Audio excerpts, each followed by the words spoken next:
Hello everyone, thank you for clicking and welcome back to another highlights and analysis video.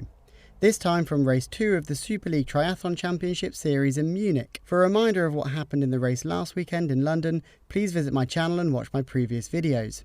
Each of the 4 races in the 2021 series would be over a slightly different variation of the super sprint distance that the Super League is known for. The Munich race would be over the equaliser format. In stage 1, athletes would first complete an individual time trial of a 2.4 kilometre bike. Then, in stage 2, the time differences from their opening TT would be used to determine the start order and time in the rolling pursuit start, where athletes would race over 2 continuous back-to-back triathlons of a 300 metre swim, 3.6 kilometre bike and 1.8 kilometre run. There would be 1 short shoot on offer today for the first to complete the swim and T1 in stage 2, which would then allow the holder to cut the corner in the final 1.8 kilometre run on stage 2. In stage 1, athletes were split into 2 groups of 10 for the 2.4 kilometre TT, with the lower finishers heading off first at 10-second intervals. The course would feature a couple of tight U-turns, a short cobbled climb and a fast downhill run into the end of the lap. Martin van Riel was back on the start line again, having missed the first race after contracting COVID. He apparently also had a crash as well in the practice yesterday to make matters worse. But with a short cobbled climb on the bike course and a strong swim biker, the Belgian would definitely be eyeing that short shoot on offer. He set off very strongly, taking the climb in the saddle, and judging by the bobbing head movement, he wasn't holding back much at all, and Van Riel went on to set the early benchmark. We saw a lot of very close shots from the camera bikes in both the men's and women's races today.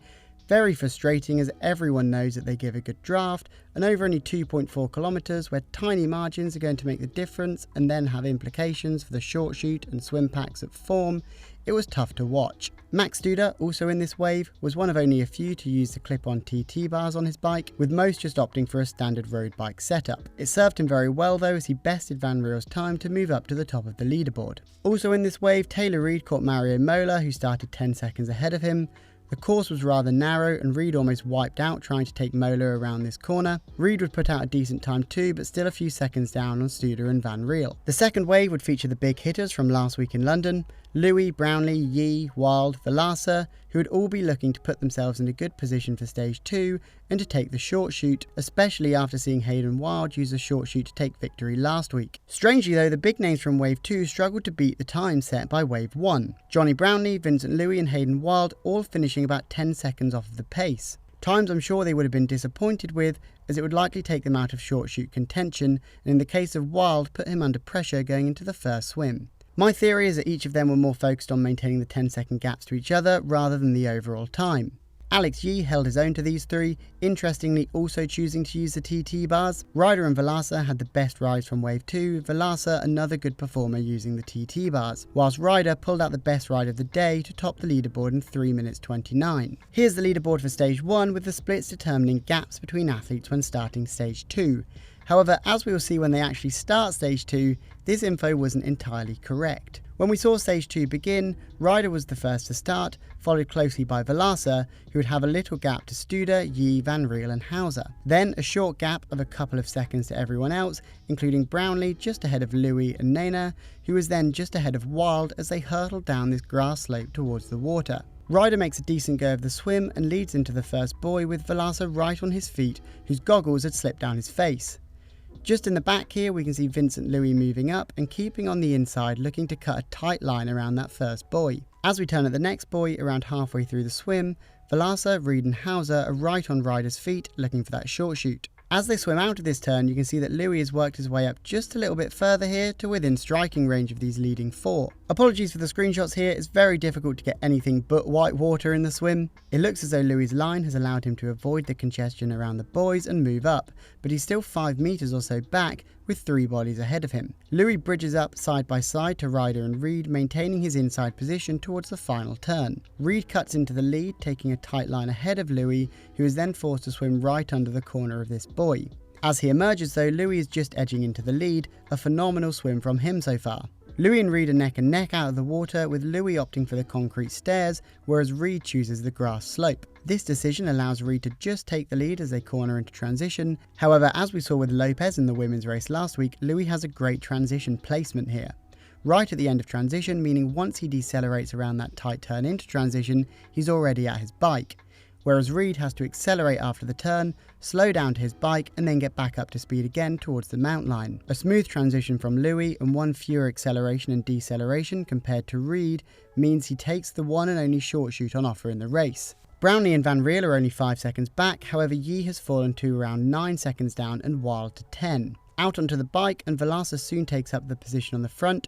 We see this a lot from Velasa. I think he's very keen to make his mark in these races against some of the big boys, but I sometimes think he should just let a few of the others do a bit more work on the front and save his efforts for more meaningful parts of the race. The pace is high though as everyone gets strung out into a long line behind him, and as we head through lap 2, a few are steadily losing touch, including Max Studer and Matt Hauser, who both had very good initial time trials in stage 1. We can see Hayden Wild, Alex Yi and Jonas Schomburg pushing hard up the climb behind, trying to make contact with this front group that includes Velasa, Brownlee, Louis and Van Riel. These groups do eventually come together just before T2. Louis heads into T2 first, but just fumbles his bike trying to slot it into the stand. He also takes an extra second to pick up his helmet from the box and set it on his bike ready for the next time around. By contrast, Brownlee has a very quick transition and manages to steal 5 to 10 metres on the rest of the field. We can see that Hayden Wild has slotted himself nicely next to Van Riel and Louis behind, whilst Yi, who lost a bit of time through T2, is chasing back on in the distance. As we near the end of lap 1 though, everything has tightened up. Brownlee has been caught and Yi has closed his deficit, creating a lead pack of 7. Louis, Brownlee, Wild, Yi, Van Riel, Velasa and Nena. And it's at this point where the tactics and decision making begins to play a bit of a bigger role as the final swim, bike, run, and importantly the finish line, starts to enter their minds. Yi moves to the front, aiming to shed a few more off of this group and hopefully put himself in a good position going into the second swim. He manages to distance Velasa, Van Riel and Nena up and over the hill and leads into T2. He remembers his hat and goggles but forgets to take his shoes off.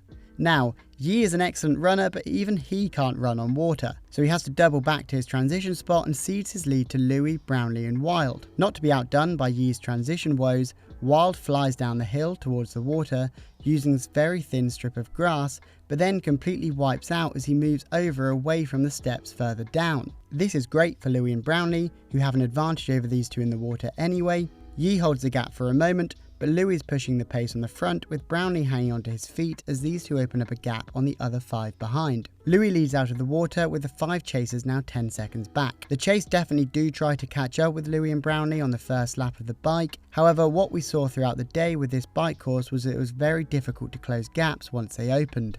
Any numerical advantage was wiped out by the narrow course, cobbles and U-turns breaking the rhythm of the chase. You'll notice here as well that Alex Yi is missing. At this point he is just off the back by a few seconds. At the turnaround point, a third of the way through the bike, Louis and Brownlee's lead has grown by a further 3 seconds, whilst Yi has caught up behind. The lack of progress on the leaders, or maybe the addition of Yi, appears to discourage the chase, who are slowly seeing the top 2 spots disappear. Velasa is in his usual place on the front, whilst Van Riel lets his frustration show here. Out front, Brownlee and Louis are still together as they near the end of the bike. Despite the knowledge that Louis has the short shoot in his back pocket for the run, Brownlee has stayed with Louis throughout the bike, refraining from attacking just yet. We've seen Louis' bike strength the past few races, so I think any digs on the bike would have been closed down immediately by Louis. But that does mean that Brownlee is going to have to do something on the final 1.8 kilometre run if he wants to win.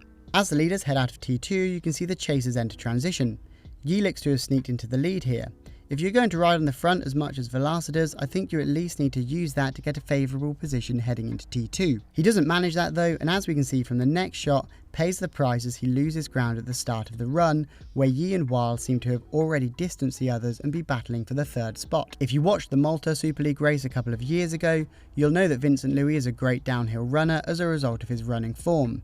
Therefore it seems that Brownlee is going to have to make his move on the uphill on the final lap. Louis opts against the short shoot after lap 1, which means he'll take it just before the finish line next time around. Johnny therefore has 900 metres to put 4 or 5 seconds into Louis. I kept waiting for the surge from Brownlee, but Louis did a great job up this final hill. He went to the front and kept the pace high, making it hard for Johnny to attack if he is struggling to just keep pace. And then we saw Louis sticking to the barrier here, meaning if Brownlee was going to pass, he would have to do so via the longer route on the outside. The attack from Brownlee never comes, and Louis pops through the short shoot to take the win. Behind, Yi sits on Wild's shoulder and opens up a gap up and over the final hill, coming in to take 3rd with Wild in 4th. Velasa cannonballs into the finish, taking out Wild to take 5th place.